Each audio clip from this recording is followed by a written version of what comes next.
Hey guys, good morning, welcome back to my channel. I hope आप सब अच्छे हो। तो गाइस आज करने वाले हाइट एंड डिस्टेंस, तो काफ़ी प्यारी क्लास होने वाली है। ठीक है, तो फटाफट से स्टार्ट करते हैं। ठीक है, बहुत इंपॉर्टेंट क्वेश्चन लेके आऊँ। तो फटाफट पहले बेसिक जान लेते हैं, हाइट एंड डिस्टेंस। ठीक है, ऊंचाई और दूरी।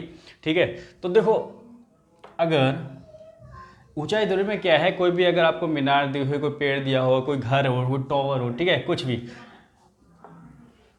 ये देखो, अगर आपको देखो, ये तो 90 का होता है। ठीक है, अगर ये 90 डिग्री हो और मैं कह दूँ ये 60 डिग्री है, कितना 60 डिग्री है, ये बताओ। अगर ये 90 है और 60 डिग्री है तो ये कितना होगा, 30। ये कहाँ से आ गया, ये आपको पता ही है। तीनों का सम कितना होता है, 180 डिग्री।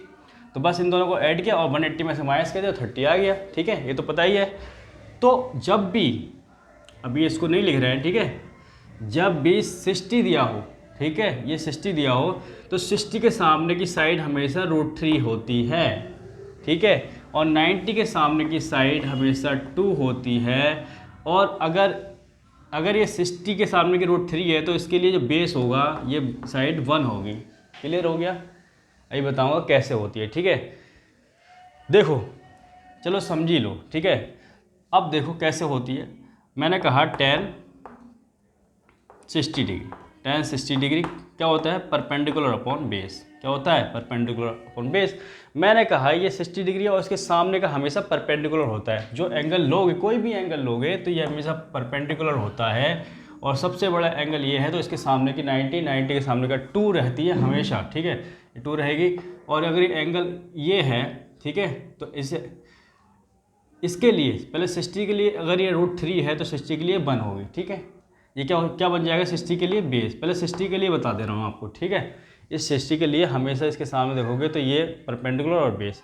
ठीक है, तो 60 क्या होता है, √3 equal to perpendicular upon base. ठीक है, तो इसके नीचे 1 मान लेते हैं। तो परपेंडिकुलर कितना आ गया, √3 आ गया, जो मैं कह रहा था वही आया ना। और बेस कितना आ गया, 1 आ गया। बेस कितना, देखो परपेंडिकुलर 3 है तो बेस कितना है, 1।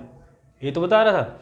बस इसको देखो क्या होता है। अब ये 2 कैसे आया, आप ही कह रहे होगे। तो हाइपोटेनस स्क्वायर बराबर कितना होता है, परपेंडिकुलर स्क्वायर। ये तो पढ़ाई होगा पाइथागोरस। ठीक है, तो हाइपोटेनस का स्क्वायर इक्वल टू पी का स्क्वायर करोगे, परपेंडिकुलर √3 का स्क्वायर करोगे तो 3 आएगा।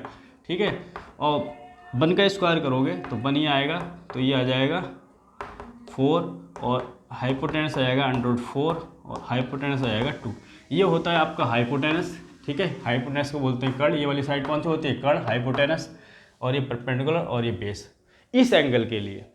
ठीक है, अगर मैं एंगल चेंज कर देता, ठीक है, इधर देखो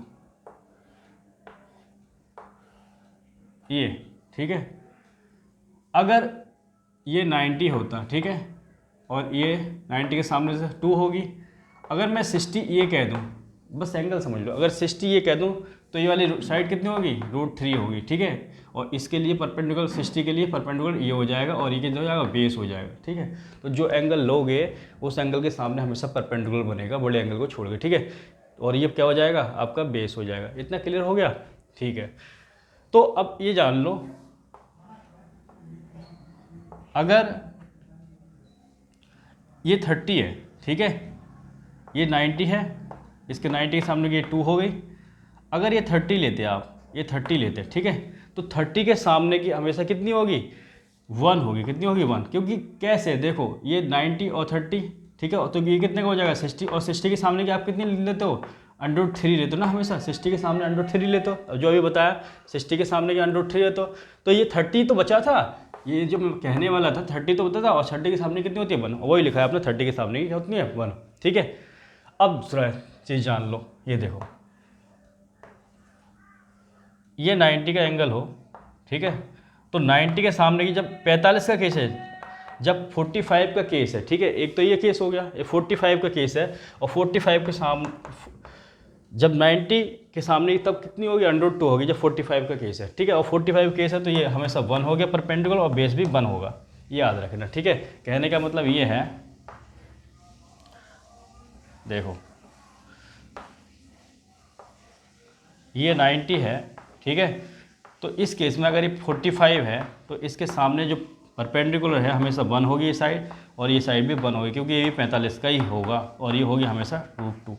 ठीक है, ये कितनी होगी, √2 होगी, तो 90 के सामने की। तो बस ये दोनों केस याद कर लो हमेशा।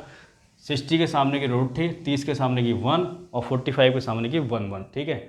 इसको याद करके चलो। और बस 90 के सामने की इस केस में √2 और 90 के केस में इसके सामने की 2। अब बस चुटकियों में होगा सवाल, फटाफट इसको लिख लो।